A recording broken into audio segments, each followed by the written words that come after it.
All right, hey everybody. Here we are back again for another installment. This is actually going to be a new series on here. This is just episode 1. I'm going to call it Questions for Kiwis, and man, do we have a lot.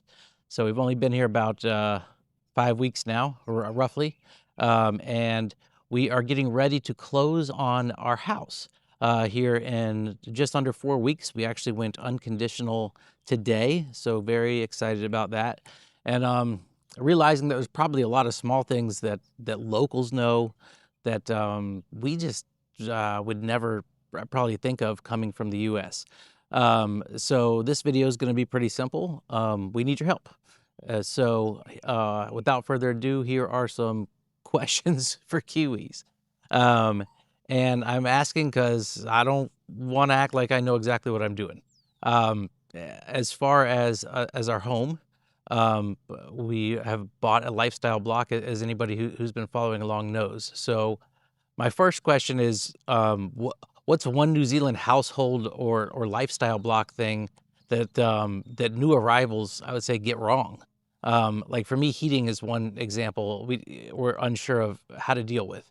In the States, every house that I've ever owned had central heat and air, um, and this new home seems to have it has a wood burning stove in the living room, which I am stoked about. But as far as heating the rest of the house down the hallway where the back bedrooms and stuff are, there's no heat. We've been told we could install a heat pump, but I don't think that's the same thing as central heat. So a little advice there would be helpful. I would say that we're just trying to understand really how you guys heat homes in the winter. Lots of people said the houses are just cold. I, being from Florida, not dying to be freezing inside my own house if I could help it. So I'm sure the wood burning stove is going to be clutch in the living room, kitchen kind of main area. But sleeping overnight, anyway, whatever. Ideas on that would be helpful. All right, well, question 2 is, where do you guys actually get like good warm winter gear?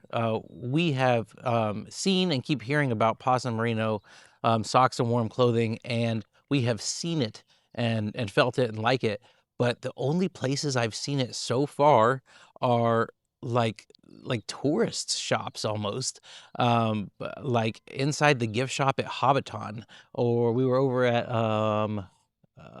we were at a spa, and they had it in their gift shop over in Rotorua. So I don't know if there's like a great, like that can't be the best place to buy them. It doesn't seem very cost effective to buy those items at gift shops. We have been to a few outdoor stores, but we mostly just saw like maybe regular merino, not possum merino. I don't know. So I would imagine that you guys know where to get this stuff and could tell me, is it actually worth it, etc. So that would be helpful. Uh, okay. Next question is, what for our lifestyle block situation, what is the best composting setup for anybody who could be helpful with that? Should we just use a little kitchen compost container and then just empty it into something outside? And as far as outside is concerned, would a tumbler be the best thing, or should we just have a pile somewhere? Growing up, we had a pile outside. I lived on about 2 hectares till I was about 15, but I wasn't that heavily involved in it because I was younger. So I don't know what the best move is there. I would be curious what the kind of the simplest beginner setup is, that won't smell terrible or potentially attract pests. So any help there would be helpful. Obviously, that help would be helpful. Anyway, if we're new to land, which we kind of are, at least as adults, what animals should we start with, and what should we avoid? By no means trying to become full-time farmers. I have other things I want to do with my time, and so do the rest of us. However, we are wanting to get a few farm animals. We definitely like the idea of chickens for eggs and maybe low maintenance animals for grass control. With 3.5 hectares, I don't want to be mowing that much either. And so I guess I'm curious, what's kind of the smartest beginner setup for people who want kind of a bit of farm life without accidentally creating kind of a second job for themselves? We were thinking that we would have chickens, maybe a couple sheep, and maybe a couple cow. So, but other than that, I don't know that we're gonna. But I don't even know if that's the best move. And I'm also curious. I guess another question is it better to buy like baby animals or start with adults? I mean, like calves and lambs and chicks, they all. I mean, that sounds adorable, and I'm sure that Angela and the kids will think that's adorable. But I'm also assuming that adorable might mean a lot more work. So, for beginners, what should we actually be looking at? Like, what's the lowest maintenance way to begin without making a mess of it all and having regrets? Okay, so next question. Where do people actually buy said farm animals?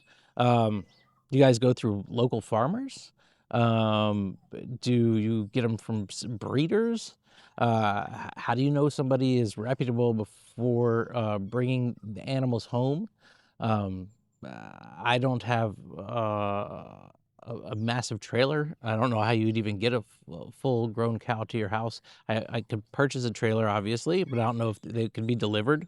Um, so I'm and also like a mobile vets. I just need to know kind of what I guess what we need to do ahead of time too. It's like, do we need to set up a mobile vet? Do I need to go ahead and get a trailer if I'm going to have animals too large to just throw in the car or the pickup truck?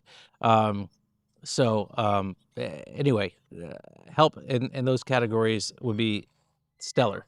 Um, okay, that's about enough for the house questions for now. I have a totally separate question, and this one is about driving, and particularly when it comes to speeding while driving here, and how much is too much. There are no cops anywhere, for one, that I see ever. Um, so, and everybody speeds, it appears, which is totally cool. In the US, I would say people often would go maybe 7 miles per hour over the limit without much trouble there. Um, Plenty of people do more than that. But that's just like I would say where you go, okay, I probably won't get a ticket if I'm going 7 mph over. But here is there like an unofficial kind of kilometers per hour buffer? Um, Sometimes I find myself going 20 to 30 kilometers over the speed limit and people are still riding my ass. And so I want to understand the etiquette there. Me and my wife were talking about this, trying to figure it out. Um, I do try to pull over in those situations when I can because I don't want to piss off any locals, and just because I haven't gotten the hang of it. I mean, these windy mountainous roads, shooting downhill, coming from Florida, it's not something I'm totally used to yet. I mean, you guys will be doing 100 kilometers an hour down the side of a mountain like it ain't shit. So it anyway, we're catching up, but I just trying to understand the etiquette and what's normal. So okay, for I think probably final question and maybe what is the biggest question here is what you should ask a local before you do it. Like what should you know? Um, What's something that seems simple that you should absolutely ask a Kiwi about before learning the hard way? And that could be anything, whether it be houses, land, animals, weather, neighbors, culture, especially. Don't want to get stuff wrong there. And like councils, whatever. I think that wraps. I'm not going to do. That's a lot of questions already. I need help in the comment section. Um, we could anything you guys could do to help answer these questions. I'm sure not everybody can answer all of them, but you guys have been so helpful in this journey. Everybody here has embraced us so lovingly and done so much for us. And the comment sections have kind of helped us grow here, and helped us learn a lot. So I thought this was the best place to turn when, we constantly ask each other these questions, and we're like, we'll meet people. I'm like, I have a huge community of amazing Kiwis that are more than eager to help and answer questions. So let's ask them. So I was like, I think I'm going to start this little questions for Kiwis thing. So, anyway, I hope to see you guys in the comments with a big turnout. I'm really looking forward to reading them, and taking notes, and talking to you guys down there too. I'm always trying to hang around for the first hour or two after I put the video out, and then from there, I check regularly, but I do try to read all the comments. I know I've gotten to a point where it's almost become impossible to respond to them all, but I do really appreciate them. And I will also say that if you have yet to go over to the school community, that's SKOOL, the link's down in the comments. Please go check that out. It's free to join, and we're having really fun discussions over there about all kinds of topics. If you're considering moving to New Zealand, there's a section there called New Zealand and Abroad that helps with people who are coming over here that have questions. That community portion of that has become pretty robust. And also we're having larger discussions about life and AI and the meaning of life, and how to prepare for the future that seems to be concerning right now. So anyway, lots of cool stuff going on over there. If you have not joined, I will put that link there in the top of the comments section. Again, please hit that subscribe button if you have not yet, and we'll keep getting after it. I'll be back next week with something else. I haven't decided what yet, but for now, let's dig into questions for Kiwis. So I guess that wraps it for this one. At any rate, I'm Justin, and in a world moving faster than ever, still human.